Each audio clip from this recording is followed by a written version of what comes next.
while he seems to have improved now, whether or not we get this typical day 7, day 8 situation, Boris Johnson, that's when he went downhill. I suppose for now, this is going to still be a pretty strong watch on Donald Trump, even though he appears to have improved. Yeah, that's right, Tom. I mean, I think it's been quite disappointing in a way. I mean, I don't think there's much reason for the doctors to try and spin this, and they certainly did try and spin it in the first day. I mean, the one thing I will say, I mean, it may well be the president has asked them to do that. It just seems very odd for them to not admit that they gave him oxygen on the first day. That was, remember, the very first day they briefed. They said they just dodged the question of whether he got given oxygen. But I mean, you know, who cares? It's just part of talking to the American people about the treatment of the president. And so then, of course, there was a lot of criticism about them covering that up. And so they come out today and they admit, yes, he was given oxygen twice. And I think that's sort of the best way to go. But even then, they were a bit hedging some aspects. They didn't talk about issues, how his lungs are going and things like that. You know, I mean, every single time they come out and don't answer questions, it just raises more questions. And, you know, I think that's something that people are now looking at these briefings with a sort of scepticism that they didn't have before. And you're right, it's very difficult to get a really accurate picture of exactly how he's going. Not the first president we'd apply that to. I noticed people observing, you know, JFK's a similar situation there. I guess, though, what this feeds into is, from here, Donald Trump, I mean, he might try to, but he can't really do a Jair Bolsonaro and say, see, it was nothing.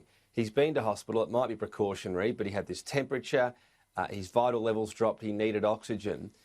When he comes out of this, presumably if he comes out of this and he's talking at the rally saying, hey, I survived this, surely people, you know, anyone thinking of casting their vote in the centre ground there knows that this also showed COVID's a serious virus. That's right. Look, it could really go two ways here. Let's assume, this is a big assumption, that Donald Trump is okay in 2 weeks and okay enough to physically start his rallies again. And there's only 4 weeks to the election. So that's a big assumption, but let's assume that is the case.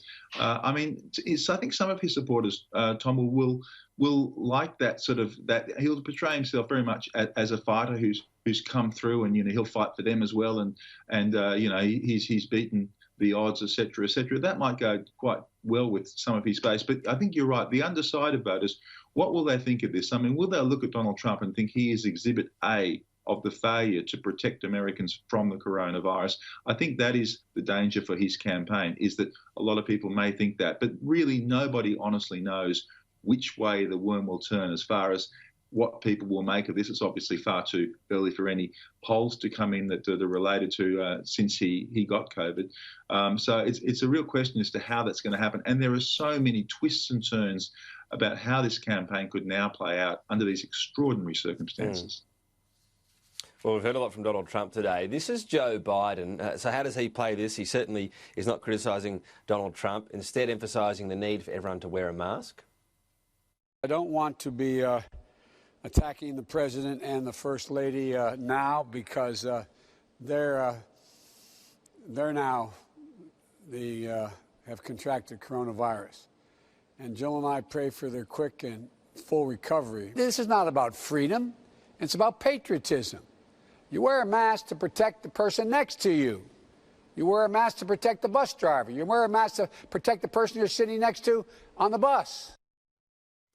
And I guess you could apply that to, if you look at this whole cluster, we know from COVID, seemingly outdoor, it's not as big a risk if you talk about those rallies, although people cheek to jowl certainly is still a risk. But this is how the whole cluster started, seemingly, from inside briefings and the president's propensity not really to wear a mask. So we've got an idea for how Joe Biden will go about his attack, not playing the man, but playing, I suppose, the man's approach to it. Yeah, it's a bit of a fine line for Joe Biden. He's got to be a bit careful. He has been very careful so far. You really can't go and sort of accuse the president of potentially killing people with a poor response to the pandemic when he's actually in hospital, especially, and the First Lady has also got COVID as well. So he's just going to have to go and have that fine line. I mean, they've taken the attack ads off in America. You no longer see the ads that were talking about Trump's mishandling of the pandemic. So they are being careful, but in a way it limits Joe Biden too, because the pandemic is his strong point as far as being able to attack the president. So for the moment, he's put that sword away, and he'll bring it back at some point, but he's certainly put it away for the moment. I mean, in 10 seconds or so, Cam, basically, how does this affect the campaign as usual? Who knows? I think in the end, my guess, who knows, but my guess is in the end, Trump is not going to benefit from this. I think it will hurt him ultimately.